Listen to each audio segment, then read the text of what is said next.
కొంతమంది సరెండర్ అయినరు, ఇద్దరు ముగ్గురు. ఒక అతనే ఫైరింగ్ చేస్తే అతన్ని కొంచెం ఫైరింగ్ చేసి ఆ విధంగా బాగా ఇంకా గుర్తున్న సంఘటన ఉందా? ఇంకా ఆ విధంగా అంటే ఒక దగ్గర చెదలగుమ్మి ఎన్కౌంటర్లో కూడా మేము మహిళలమే తప్పించుకున్నాం సార్. నలుగురు చెదలగుమ్మి అని అడవిలో సార్ అది. అంతా స్నానాలకు పోయినాం మేము. మళ్ళా స్నానాలకు పోతే మనలంతా దళం అప్పుడు క్యాంపు నడుస్తుంది. అక్కడ అందరూ ఉండరు. ప్రభాకర్ ఉన్నారు, అది ఈ సాంబశివుడు ఉన్నాడు. మొన్న చనిపోలేదు సార్ సాంబశివుడు, మొన్న కోనాపూర్ సాంబశివుడు. ఆయన ఉన్నాడు మా కమాండర్ కూడా కొద్ది రోజులు ఇక్కడ కలకుర్తి ఏరియాలో. అశోక్ చనిపోయిన తర్వాత ఇంకా ఆయన కూడా కమాండర్గా ఉన్నాడు. అక్కడ అచ్చంపేట సైడ్ కూడా కమాండర్గా పనిచేసిన ఆయన దగ్గరనే పనిచేసినాం మేము. మీ అందరు స్నానాలకు వెళ్ళారా? స్నానాలకు ఆ నలుగురం పోయినాం సార్. నేను రమకాంత్ భార్య ఉండే, ఒక ఆమె ఇంటి దగ్గర పెళ్లి చేసుకొని వచ్చిండే, ఈ రజిత కాక పద్మ అని ఉండే.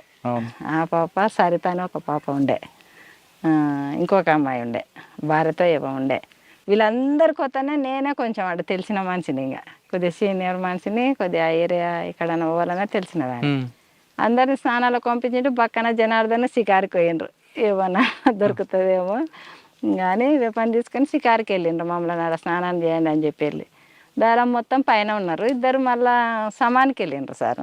ఇంకా క్యాంపు కాబట్టి సామాన్ ఎక్కువ కావాలి కదా అడవిలో. పెంటల అది ఏ ఊరో దగ్గరలో ఉంటుంది అక్కడ, చెంచు పెంటలు ఉంటాయి సార్. అట్లా దాటుకుంటే నడుచుకుంటే వెళ్ళిపోయిండ్రు. ఇంకా కొంతమందే ఉన్నారు, బాగానే ఉన్నాం సార్. 30 మందికి ఎక్కువ ఉన్నాము, 30-40 మంది ఉన్నాము. ఇట్లా ఇక్కడ అక్కడ 3 బ్యాచ్లు ఇట్లా ఉన్నాము మేము. ఇంకా పోలీసులకు అప్పటికి క్యాంపు జరుగుతుందనే విషయం తెలిసినా సార్ వాళ్ళకి. తెలిసి ఇట్లా సామాన్కు అక్కడిక్కడ పోయినాం కదా సార్ మేము. అయితే పోలీసు వాళ్ళు ఇక్కడ మేము దళం మొత్తం క్యాంప్ ఇక్కడ ఉంటే ఇక్కడ మధ్యలో వాగు ఉంటుంది సార్. ఇత్తల పోలీసు వాళ్ళు వచ్చి ఉన్నారు, అపోజిట్ గుట్ట మీద పోలీసు వాళ్ళు ఉన్నారు సార్. పోలీసు వాళ్ళు ఉంటే అప్పటికి మాకు తెలియదు, మేము కింద ఉన్నది వాళ్ళకి తెలియదు, వాళ్ళ పైన ఉన్నది మాకు తెలియదు. స్నానాలు చేసుకుంటాం మేము కూడా ఉన్నాము. వీళ్ళు షికారు పోయిన వాళ్ళకి కూడా తెలియదు సార్. తెలియకుంటే ఇంకా అక్కడ ఒకటి ఏంటంటే సమానికి వెళ్ళిన వాళ్ళు ఇద్దరు, విజయ్ అని ఉండే, విజయ్ ఇంకొక అతను. వాళ్ళు సామాన్ మూటలు ఎత్తుకొని వస్తుంటే పోలీసు వాళ్ళు చూసిండ్రు. మన వాళ్ళు ఈడెందుకుంటారు అవతల కదా ఉండేదని చెప్పి ఎమ్మడే సామాన్ పోయిన వాళ్ళు ఫైరింగ్ చేసిండ్రు. అప్పటికి మేము స్నానాలు చేసి క్యాన్లలో నీళ్ళు పట్టుకొని గుట్ట ఎక్కుతున్నాం సార్. ఇంకా పైకి క్యాంప్ మీదకి ఎక్కుతున్నాము. సరిత అని చెప్పి శ్రీకాంత్ భార్య ఇప్పుడు ఉంది సార్. ఇప్పుడు ఆ పాప ఎక్కడ? అచ్చంపేట ఈ ఐనూలు. శ్రీకాంత్ ఆ పాప ఏం చేసిందంటే మాకన్నా ముందర క్యాన్ ఎత్తుకొని పైకి ఎక్కింది. అప్పటికి ఆ ఫైరింగ్ అయ్యేదావిడ ఏం చేసిండ్రంటే దళం మొత్తం వెళ్ళిపోయింది. ఇంకా లేదాడ క్యాంప్ అందరు వెళ్ళిపోయినారు. మేము వాగులోనే ఉన్నాము. ఇక్కడ పోలీసు వాళ్ళు వచ్చినారు. పోలీసు వాళ్ళు దిగి కూడా పైకి ఎక్కినారు, మేము ఉన్న ప్లేస్లోకి ఎక్కినారు. వీళ్ళు సెంట్రీ ఇక్కడ షికారుకు పోయిన వాళ్ళు రాలేము, మేము వీళ్ళని చూసుకుంటూ ఉన్నాము. ఇంకా పైకి ఎక్కి పాపలు ఒళ్ళు పెట్టినా కూడా మమ్మల్ని పట్టుకునే వాళ్ళే పోలీసు వాళ్ళు.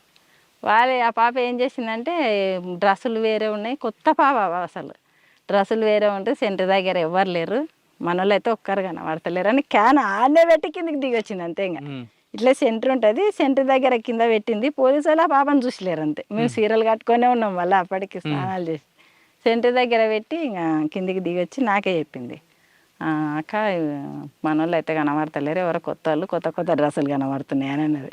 కొత్త డ్రెస్సులు అంటే కూడా నేను పోలీసు వాళ్ళు అని అనుకోలే. సరేలే ఎందుకైనా మంచిది, మనం డైరెక్ట్ ఎక్కొద్దు, ఇట్లే వాగులంగా కొంత దూరం పోయి మనం అట్లా రిటర్న్ వెనకంగా వచ్చి చూద్దామని అన్న అడవిలో.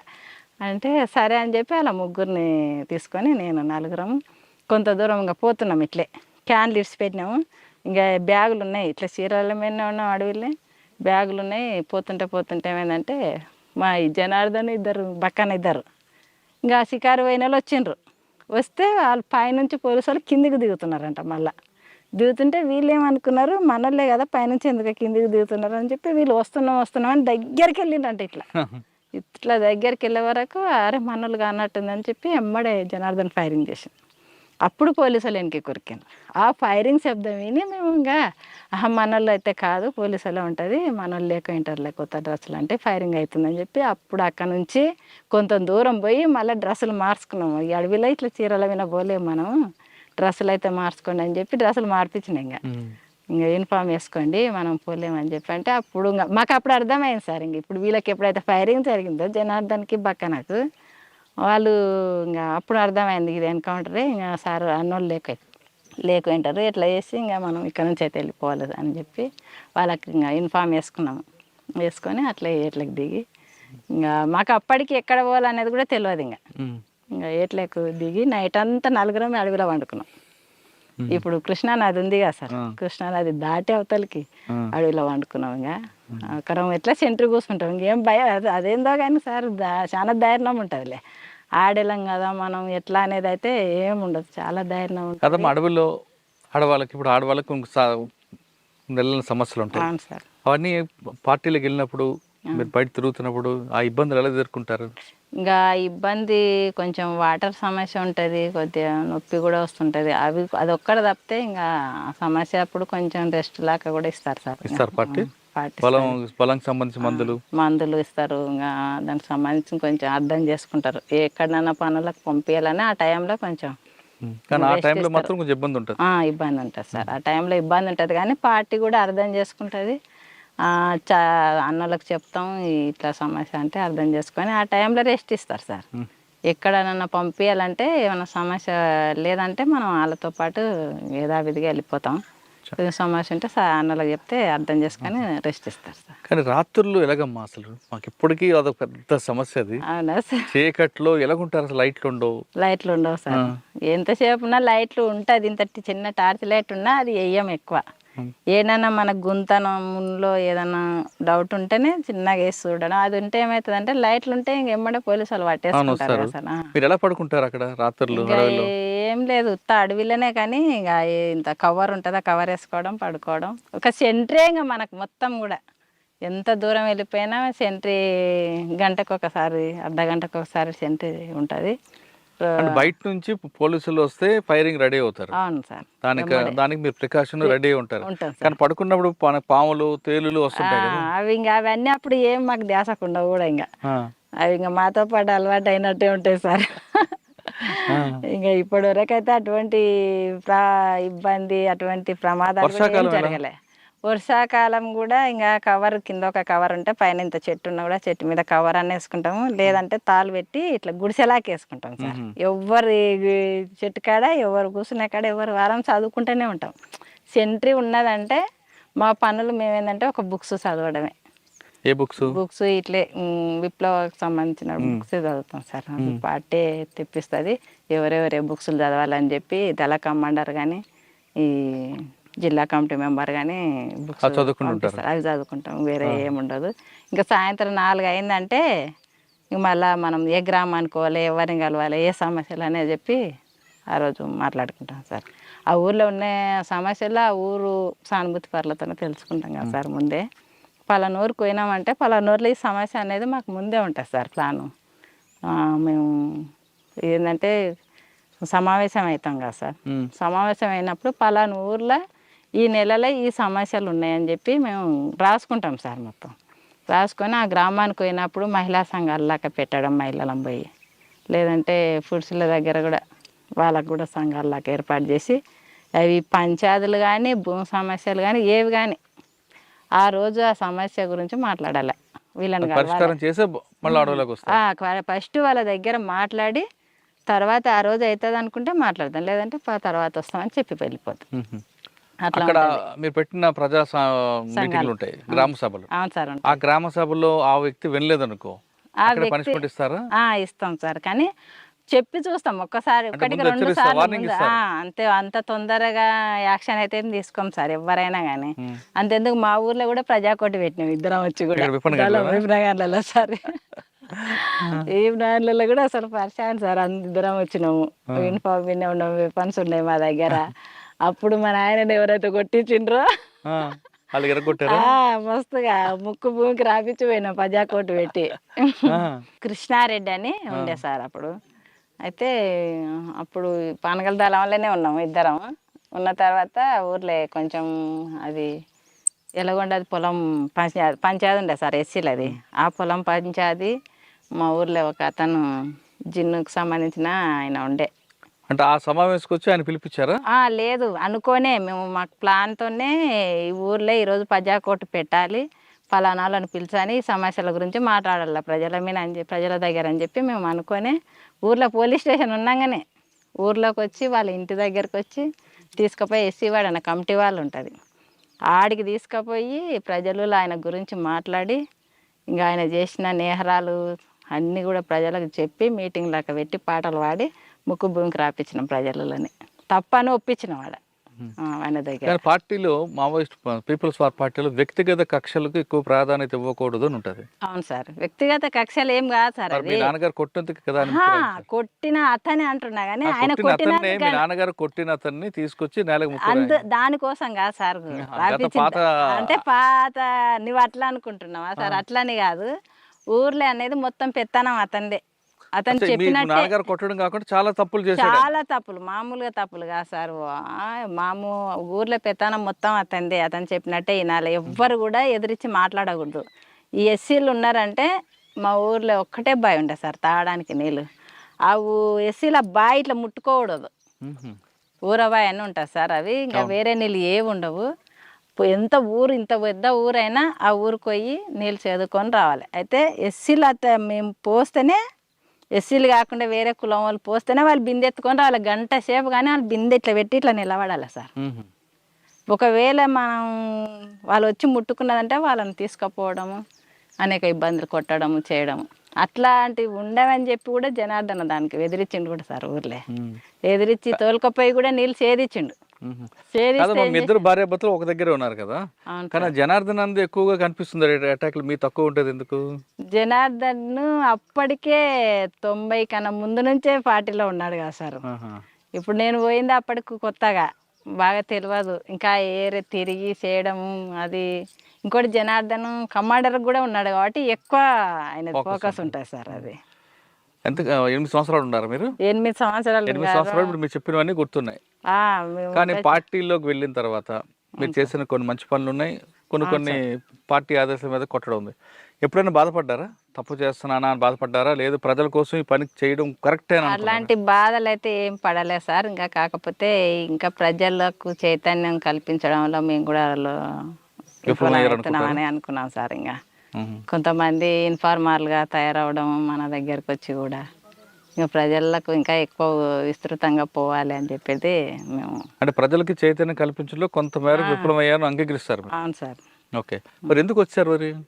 కొంచెం అంటే తర్వాత మేము స్పెషల్ దళంలో ఉన్నాక ఇద్దరం విడివిడిగా ఉన్నాం సార్ మేము. ఇంకోటి అనారోగ్య సమస్యలు కూడా నేను ఇక్కడ పానగాలి ఏరియాకి మళ్ళీ నన్ను రమాకాంత్ను పంపించిండ్రు సార్. నన్ను డిప్యూటీగా పంపించిండ్రు, రమాకాంత్ను కమాండర్గా పంపించారు. అయితే ఇక్కడ వచ్చిన తర్వాత కొంచెం హెల్త్ ప్రాబ్లం ఎక్కువ సార్. ప్లేన్ ఏరియా అండి, హెల్త్ ప్రాబ్లం వల్ల జనార్దన్ లోపలనే ఉన్నాడు. అప్పటికి అక్కడే ఉన్నాడు, కలకుర్తి దళ కమాండర్గానే ఉన్నాడు. చెప్పకుండానే నేను బయటికి మోనాయనలను కలిసిన. అవునా? పార్టీకి కూడా చెప్పలేదు. ఇంకా ప్రాబ్లం ఇంకా కొంచెం ఎక్కువ ఇబ్బంది అవుతుంటే ఇంకేం చేయాలి. మా ఊర్లో అంటే నాయన వాళ్ళని చేను దగ్గర పోయి కలిసిన.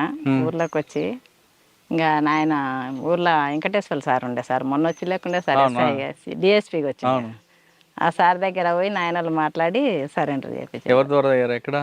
ఆర్కే మీనా దగ్గర. అప్పుడు మీకు రావాల్సింది ఇచ్చారా? అప్పుడు ఏమి ఇవ్వలేదు సార్, మాకు 5,000 ఇచ్చిండ్రు. అంటే ఇమీడియట్ రిలీఫ్ అది. తర్వాత ఏమి ఇవ్వలేదు సార్. జనార్దన్ వచ్చినాకైనా అవే ఇచ్చిండ్రు మాకు. మీరు బయటకు వచ్చారు జనార్దన్ చెప్పకుండా, మరి ఎప్పుడు చెప్పారు జనార్దన్కి? నేను సరెండర్ అయినాక చూసుకున్నారు అంతే, చెప్పడానికి ఏముండదు కదా సార్. ఇంకా బయటకు వచ్చిన తర్వాత మళ్ళీ పోతే ఏంది దళం దగ్గరకు పోయి మాట్లాడి మళ్ళీ ఏమైనా పర్మిషన్ ఇస్తే అప్పటికి ఫోన్లు కూడా లేవు సార్ మాకు. మేము 2002 కాబట్టి తీసుకొచ్చారు బయటికి. నేనేం తేలేదు సార్ లోపల. ఇంకా ఏం జరిగిందో వాళ్ళకే తెలవాలి, నేనైతే లేను కదా. ఏం లేదు అప్పుడు, ఎవరి ఇష్టం అది, ఎవరి అభిప్రాయం వాళ్ళది. అట్లాంటి కోపాలు అయితే ఏమి ఉండవు. బయటకు వచ్చిన తర్వాత పోలీసు వేధింపులు లేవు? లేదు సార్. ఆయన పిలిపించు బయటికి రా అని. ఒకసారి 2 సార్లు అయితే అక్కడ అటాక్ జరిగి జనార్దన్ తప్పించుకున్నాడు అని చెప్పి శ్రీనివాసులు సార్ పిలిపించి స్టేషన్ కాడికి. నీకు తెలుసా అమ్మ ఇట్లా జనార్దన్ పట్టుకుంటే తప్పించుకొని పోయిండు సరిగా అని చారగొండ దగ్గర అని అన్నాడు సార్. అంటే తెలియదు సార్ నాకు అని అన్నా. అంటే పట్టుకుంటే కొంచెం మిస్ అయ్యిండు అని చెప్పిండు సార్ పిలిచి. అంటే తెలియదు సార్ నాకు అన్నాను అంటే ఇంకా పిలిపించి తీసుకురండి రమ్మని అనేది పెద్ద వేధింపులు అయితే పెట్టలేదు సార్. వస్తే బాగుంటుందమ్మా అని అంటే మాకు తెలియదు కదా సార్, మాకు కలుస్తారా అని చెప్పి అన్నాను సార్. అంటే బయటకు వచ్చిన తర్వాత ఇంకా పార్టీతో సంబంధం లేవు? లేవు సార్, పార్టీతో సంబంధం పార్టీ కూడా మీకు రమ్మని ఎప్పుడు లేదు, ఆ సంబంధాలు అయితే పెట్టుకోలేదు సార్. ఇంకా మా బతుకు మేము బతుకుతున్నాం. నేను టైలరింగ్ వచ్చిన తర్వాత అయినా ఇద్దరం, నేను వచ్చిన తొందరలోనే వచ్చిండు సార్ బయటికి కూడా. 2002లోనే వచ్చిన, అతను కూడా 2002లోనే అంత 3 నెలలుగానే ఉన్నాడో ఏమో సార్ బయటికి వెళ్ళి వచ్చిండు. ఇంకా మాకు ఆర్థికంగా కూడా బాగానే ఇబ్బంది పడ్డాం సార్ వచ్చిన తర్వాత మేము. కాదమ్మా, బయటకు వచ్చాక చాలా మంది నక్సలైట్లు, మాజీ నక్సలైట్లు సెటిల్మెంట్ చేసుకుంటూ రియల్ ఎస్టేట్ చేస్తుంటారు. మరి మీరేంటి సింపుల్గా ఉన్నారు? మేము ఇంకా అట్లాంటివి చేయలేము సార్. మేము పార్టీలా పనిచేసి అంత అవినీతిగా చేయలేము. కానీ ఇదే మహబూబ్నగర్ జిల్లా నుంచి కొంతమంది మాజీ నక్సలైట్లు ఒక సెటిల్మెంట్ చేసుకుని గ్యాంగ్ తిరిగి చేసుకున్నారు. అవి మాకు నచ్చదు. ఇంకా మీకు ఎప్పుడైనా ఫోన్ చేశారు వాళ్ళు? నయ్యం లాంటి లేదు సార్, ఎప్పుడు ఫోన్ లేదు. మేము అటువంటి దాంట్లోకే దూరంగా ఉన్నాం సార్. మేము ఇంకా ఇంత పొలం ఉంది, ఒక 4 ఎకరాల పొలం, అది చేసుకుంటాం. టైలరింగ్ వస్తుంది నాకు. కొద్ది రోజులు మొత్తం నేనే టైలరింగ్ గుట్టే నడిపిన సార్. ఇంట్లో కుటుంబాన్ని నడిపించిన. 2 ఆడపిల్లలు ఉన్నారు సార్. ఇప్పటికైనా నేను టైలరింగ్ చేసుకుంటే ఫామ్ చూసుకుంటా నేనే. ఇంకా అతను ఇట్లా బయట తిరుగుతుంటాడు. మీరు అంత గట్టిగా నిలబడి అంటే ఎక్కడ అంటే దారి మళ్లించకుండా, అంటే వేరే రియల్ ఎస్టేట్లో చేయడం అని కాకుండా టైలరింగ్ చేసుకుంటూ కుటుంబాన్ని నడుపుతారు. కొంతమంది మహిళలు ఏదో చిన్న చిన్న కష్టాలకే మొత్తం జీవితం అంతా కోల్పోయిన బాధతో ఆత్మహత్య చేసుకుంటుంటారు, పిల్లల్ని అనాథాలు చేసి. అటువంటి వాళ్ళకి మీరు ఇచ్చే మెసేజ్ ఏంటి చెప్పమ్మా? అటువంటి వాళ్ళకు ఎవరైనా కూడా అట్లా ఆత్మహత్య చేసుకోవడం వల్ల పిల్లలు చాలా ఇదిగా ఇబ్బంది అయ్యి అనాథాలు అయిపోతారు. ఎవరు కూడా అటువంటివి చేసుకోవద్దు. ధైర్యంగా నిలబడి కొట్లాడి సాధించాలి. కానీ మనం చనిపోయిన తర్వాత సాధించేది ఏముండదు సార్. ఎవరికైనా నేను చెప్పేది ఇదే, వచ్చేది సమస్యలు మనకే వస్తాయి. ఇప్పుడు సరెండర్ అయినామంటే ఊర్లలో ఒక రకంగా చూస్తారు సార్. అవి ఇంతకుముందు ఎంత ధైర్యంగా ఉన్నామో ఇప్పుడు మనలో చూసి ఏదో రకంగా చూస్తారు. కాబట్టి మనం వాళ్ళకి ఇంకా వాళ్ళని అర్థం చేసుకొని వాళ్ళకి చెప్పే విధంగా ఉండి మనం మన పిల్లలను మనం ధైర్యంగా చెప్పుకొని వాళ్ళని చదివించుకోవడం, ధైర్యంగా నిలబడి కొట్లాడాలా, ఎదుర్కోవాలనేది. కొంతమంది మీరు ఇందాక అన్నట్లుగా గ్రామస్తుల్లో మాజీలు వచ్చారంటే డబ్బులు మూటలతో వస్తారని ఒక అప్పుడు కొంతమంది అట్లా ప్రచారం చేసిండ్రు సార్. అలాంటి డబ్బులు అయితే మేము ఒక్క రూపాయి కూడా ఇట్లా ఉన్నాయి కూడా పార్టీకి అప్పచెప్పి వచ్చిండు సార్. నిజాయితీగా మనం అట్లా పోతున్నాం, మన చేత కాకుండా పోతున్నాం కాబట్టి మనం పార్టీకి ఎలాంటి అన్యాయం చేయొద్దు. ఇట్లాంటివి తీసుకెళ్ళడం కరెక్ట్ కాదు. మనం ఇన్ని రోజులు పార్టీలో పనిచేసి నేర్చుకునేది ఇదేనా మనం అనే దాంతోనే మేము ఇంకా పార్టీకి అప్పచెప్పే వెళ్ళొచ్చాడు సార్ జనార్దన్. అయితే మొత్తం నడిపించింది కూడా జనార్దనే. అక్కడ కలకూరు తేరేలా ఇక్కడ మొత్తం డిస్ట్రిక్ట్లో కూడా పార్టీని అక్కడ కాంట్రాక్టుల దగ్గర డబ్బులు వసూలు చేసేవి. ఫైనల్గా చెప్పమ్మా, నేను మాజీల గురించి అడగట్లేదు. ఇప్పుడున్న యువత చిన్న చిన్న గొడవలకి, చిన్న చిన్న ఇష్యూలకి గొడవలు పడడం, భార్యాభర్తలు విడిపోవడం, కుటుంబాంతో చాలా గొడవలు వస్తుంటాయి. చిన్న చిన్న విషయాలకి విడిపోవడం, ఆత్మహత్యలు చేసుకోవడం, కోర్టుకు వెళ్ళడం, ఇటువంటి సంఘటనలు చేస్తుంటారు కొంతమంది. అంటే కేవలం మహిళలే కాదు, పురుషులు కూడా తయారయ్యారు. కుటుంబం అంటే భార్యాభర్తలు అంటే నమ్మకం అనేది ప్రధానం. ఈ నమ్మకం లేకపోవడం వల్ల వచ్చే గొడవలకి కొంతమంది విడిపోవడాలు చేస్తుంటారు. ఆ విధంగా విడిపోవాలనుకున్న వాళ్ళకి, లేదు ఆత్మహత్య చేసుకోవాలనుకుంటున్న వాళ్ళకి మీరు ఇచ్చే మెసేజ్ ఏంటి? ఇప్పటికి కూడా మేము గ్రామంలో ఉన్నామంటే ఊర్లో ఉన్న సమస్యలు మా ఇంటికి వస్తాయి సార్. ఈ భార్యాభర్తల సమస్యలు కానీ, మేము మొత్తం మీద భార్యాభర్తల సమస్యలు ఖచ్చితంగా మా గ్రామంలో జరిగేటి ఖచ్చితంగా మా ఇంటికి వస్తాయి. జనార్దన్ లేకుండా నా దగ్గర చెప్తుంటారు సార్, ఇది ఇట్లా అది అట్లా అని చెప్పి. అంటే ఈమెకు కూడా 4 విషయాలు తెలుసు చెప్తుంది అన్నదంతన. కాబట్టి వాళ్ళకు మాకు తెలిసినంత వరకు కూడా ఇట్లాంటి దాంట్లకు మీరు కుసించిపోయి భార్యాభర్తల మధ్య చిన్న చిన్న సమస్యలు పెద్ద దాంట్లుగా చూసి ఒకరికొకరు అర్థం చేసుకోకపోవడం వల్లనే ఇక్కడ సమస్య అనేది ఇద్దరి మధ్యలో వచ్చి ఇట్లా కోట్ల వరకు వెళ్తున్నారు సార్. ఇట్లాంటి రోజు మా ఇంటి దగ్గరకు వచ్చే సమస్యలే సార్ ఇది. ఎవ్వరు కూడా ఇట్లాంటి సమస్యలకు మీరు ఇదే అయ్యి విడిపోయి పిల్లలు తల్లులు వేరుగా అట్లా కుటుంబాలు నాశనం చేసుకోవద్దు. ఒకరికొకరు అర్థం చేసుకొని నమ్మకంగా భార్య మీద భర్త మీద భార్యకి నమ్మకం ఉన్నప్పుడే ఈ కుటుంబాలు అనేది నిలబడి మంచిగా సాపిగా సాగుతాయి అనేది చెప్తా సార్ నేను. కుటుంబం అన్నాక చిన్న చిన్న సమస్యలు వస్తాయి. ఆ సమస్యలు కూర్చొని మాట్లాడుకుంటే సమస్యకు పరిష్కారం దొరుకుతుంది అంటున్నారు చిట్టమ్మ అలియాస్ విజయ. ఆమె చెప్తున్నట్లుగా ప్రతి కుటుంబంలో ఉంటుంది ఇది ఇంటింటి రామాయణం. ఇంటింటి రామాయణ రోడ్డుకి ఎక్కించి మీ కుటుంబాల పరువు మీరే తీసుకోకుండా ఆ విధంగా తీసుకోవడం వల్ల మీకు ప్రస్తుతానికి కొంచెం రిలీఫ్ ఉన్న తర్వాత మీ పిల్లలు ఎంత బాధపడతారు విషయాన్ని ఆమె చెప్తున్నారు. కాబట్టి ఇప్పటికైనా చాలామంది ఎవరైనా దయచేసి భార్యాభర్తల మధ్య విభేదాలు వస్తే సమస్య పరిష్కారం చేసుకోండి, కానీ దయచేసి రోడ్డు ఎక్కి మీ పిల్లల్ని అనాథలు చేయొద్దు అనే విషయం నేను చాలా స్పష్టంగా చెప్తున్నా. ఇక చిట్టమ్మ విషయానికి వస్తే ఆమెకి పార్టీలో వెళ్ళారు, ఖచ్చితంగా పార్టీకి సేవ చేశారు, కానీ ప్రజల్లో మహిళల్లో ముఖ్యంగా ఎక్కువగా వాళ్ళకి రాజకీయ చైతన్యం కల్పించడంలో విఫలమయ్యా అనే ఒక మానసిక క్షోభ మాత్రం ఇప్పటికీ వెంటాడుతుంది. అందుకే ఆమె గ్రామంలో ఎవరైతే కొట్లాడుకుంటున్నారో వాళ్ళందరికీ ఆ పరిష్కారం చూపిస్తూ వాళ్ళలో చైతన్యం కల్పించడంలో చిట్టమ్మ తన వంతు కృషి చేస్తున్నారు. ఇది ఈ వారం చిట్టమ్మతో ఎక్స్క్లూజివ్ ఇంటర్వ్యూ. వచ్చే వారం మరో కష్టం మళ్ళీ కలుద్దాం. అందరికీ నమస్తే. థ్యాంక్ యూ అక్క. Thank you. ఇప్పుడు మరొకసారి ఫైనల్గా చెప్తున్నా, ఇటువంటి మాజీ మావోయిస్టులు ఇంటర్వ్యూ చేయడం వెనక ఎలాంటి ఉద్దేశం లేదు. ఇది ప్రజల కోసం గత చరిత్ర చెప్పడానికి ఉద్దేశం తప్పించి పార్టీలకు వెళ్ళే వారికి అడ్డుకోవడానికి కానీ, లేదు పోలీసుల ద్వారా చేస్తున్నారు అనుకోవడం అపోహలకి ఇది పులి స్టాప్ పెట్టడానికే ఈ ఇంటర్వ్యూ యొక్క చివరి సందేశం. Thank you.